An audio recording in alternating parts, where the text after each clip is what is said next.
O exercício é o seguinte: verifique se o limite da função existe ou não. Se existir, qual o valor? Então, o limite é o limite de x dividido por módulo de x, quando x tende a zero. Bem, como é que nós vamos verificar se esse limite existe ou não? Vamos recordar a definição do limite, né? Lembra que quando nós afirmamos que o limite de uma função f de x, quando x tende a um número a, é igual a L, ou seja, quando nós afirmamos que o valor do limite de uma função, quando x tende a igual a L, isso está associado a algumas condições dadas em termos de intervalos. Ou seja, quando você afirma que o limite de f de x quando x tende a igual a L, você está afirmando que se 0 for menor que o módulo de x menos a, que for menor que um delta, lembra que o delta é um número pequeno, um valor pequeno, que pode ser tão pequeno quanto você queira. Se esta condição é satisfeita, se existe esse intervalo, nós temos que o módulo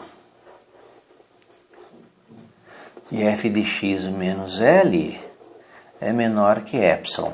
Epsilon também sendo um número tão pequeno quanto você queira. Perceba que é uma definição que envolve desigualdades com módulos, né, que representam intervalos. Na verdade, o que nós estamos querendo dizer aí pode ser interpretado graficamente da seguinte forma. Imagina aí que nós temos um sistema de eixos, né, um eixo x, um eixo y, um x igual a A, um y igual a L. Bolinha cheia ou bolinha vazia, isso não tem muita importância.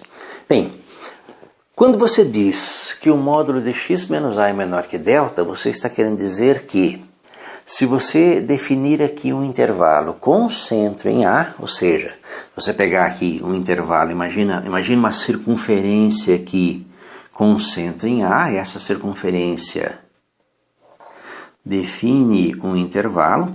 Esse intervalo, o raio desse intervalo é delta. Então você tem um intervalo aí de amplitude 2 delta.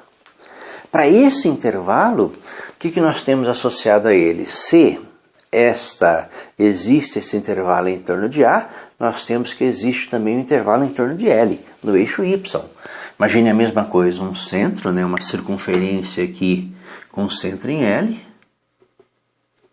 E essa circunferência define um intervalo aqui, cujo raio é epsilon. O que essa definição quer dizer? Ela quer dizer o seguinte: que qualquer valor de x que estiver nesse intervalo definido desta forma, ele tem imagens que vão estar nesse intervalo definido desta forma.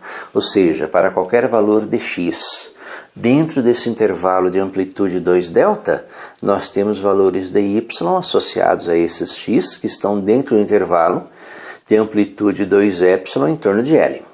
Quando você diminui esse intervalo, você automaticamente diminui o intervalo correspondente lá no eixo y. Isso dá uma ideia de aproximação, porque se eu me aproximo de A pelo lado direito ou pelo lado esquerdo, seriam valores maiores ou menores que A no eixo x, automaticamente eu me aproximo de L por valores maiores ou menores que L. Então a ideia é a ideia de aproximação. Se eu tenho um valor central, se eu me aproximo desse valor central, que seria o A, se eu diminuo a amplitude desse intervalo, faço delta menor, lá no eixo y, no L, a amplitude dele, do intervalo, também diminui. Então nós temos uma associação entre esses valores. Se isso acontece, eu digo que o valor limite da função é igual a L. E aí perceba que é um valor único, né? O que acontece ali? Imagine o gráfico dessa função, né? Dessa função, lembra que nós temos associado aqui a este limite uma função f de x, que é igual a x dividido pelo módulo de x, né? E o módulo de x tem um detalhe: o módulo de x ele é igual a ele é igual a x se o x for maior ou igual a zero. O módulo de zero é zero. E é igual a menos x se x for menor que zero. E aí nós vamos pensar agora no gráfico dessa função, né? Se o x for um número positivo, o módulo de x é x. Por exemplo, se o x for igual a 2, 2 dividido pelo módulo de 2, né? 2 dividido por 2 é 1. Se o x for igual a 3, 3 dividido pelo módulo de 3, 3 dividido por 3 é 1 também. Ou seja, qualquer valor de x maior ou igual a zero, né? Qualquer valor de x maior ou igual a zero, o módulo de x é o próprio x.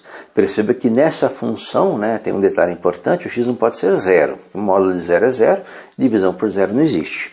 Então, se o x for maior que zero, o valor dessa função é sempre 1. Porém, se o x for menor que zero, né, imagina x igual a menos 2. Então, nós temos menos 2 dividido pelo módulo de menos 2. O módulo de menos 2 é menos 2, é mais 2, menos com menos a mais. E vai ser menos 1, né? Menos 2 dividido pelo módulo de menos 2 é menos 1. Menos 3 dividido pelo módulo de menos 3 é menos 1. Ou seja, do lado esquerdo, o gráfico dessa função é sempre igual a y igual a menos 1. Ou seja, o gráfico dessa função tem o seguinte aspecto. Perceba que se o x for maior que zero, o valor da função é sempre igual a 1. Se o x for menor que zero, o valor da função é sempre igual a menos 1. E se o x for igual a zero, nós não temos o valor da função. Não existe. Então, nós temos bolinhas vazias aí, né, dizendo que para x igual a zero, nós não temos o valor da função. E aí nós vamos ver a definição do limite, né? Perceba que se o limite da função, quando x tende a zero, nós vamos ter em torno de zero, né, em torno de zero aqui, um intervalo. Lembra aquela ideia de uma circunferência, né? Uma circunferência em torno de zero, com uma amplitude aqui delta, né? Amplitude 2 delta, o raio é delta, uma circunferência de raio delta em torno de zero, que é o limite quando x tende a zero, zero seria o valor de A. E eu vou observar o que acontece quando x se aproxima de zero pelo lado direito ou pelo lado esquerdo. Perceba que quando x se aproxima de zero pelo lado direito, né, quando eu tenho uma seta aqui, olha, x se aproxima de zero pelo lado direito, o gráfico da função se aproxima de y igual a 1. Perceba que eu não estou falando x igual a zero. Estou falando x se aproxima de zero. Zero não faz parte do domínio dessa função. Mas nem por isso eu não posso calcular o valor limite dessa função quando x se aproxima desse número. Quando x se aproxima de zero, o y, né, que é o x dividido pelo módulo de x, se aproxima de 1. Quando x se aproxima de zero pelo lado direito. E pelo lado esquerdo? Pelo lado esquerdo, se eu fizer aqui uma setinha, né, indicando aqui uma aproximação pelo lado esquerdo, o valor da função se aproxima de menos 1. Perceba que se eu fizer em qualquer um dos pontos, se eu pegar qualquer um desses valores, 1 ou menos 1, e fizer um intervalo centrado, né, lembra, uma circunferência com centro em 1, imagine aqui uma circunferência com centro em 1, e verificar se os valores de x menores que zero, os y correspondentes estão dentro dessa circunferência, eles não estão, eles estão aqui embaixo. Se eu fizer uma circunferência com centro em menos 1 e montar um intervalo aqui e verificar os valores de x maiores que zero, se os valores de x maiores que zero, os y correspondentes estão dentro desse intervalo, não, estão aqui em cima, no 1. Então nós não temos esse intervalo que abrange esses valores de y associados aos valores de x próximos de zero, pela direita ou pela esquerda. Então nós não temos um único valor. Nós temos um valor pela direita, que é 1, e um valor pela esquerda, que é menos 1. Por isso nós dizemos que esse limite não existe, né? Então o limite dessa função, o limite dessa função aqui, esse limite não existe pela nossa definição, certo?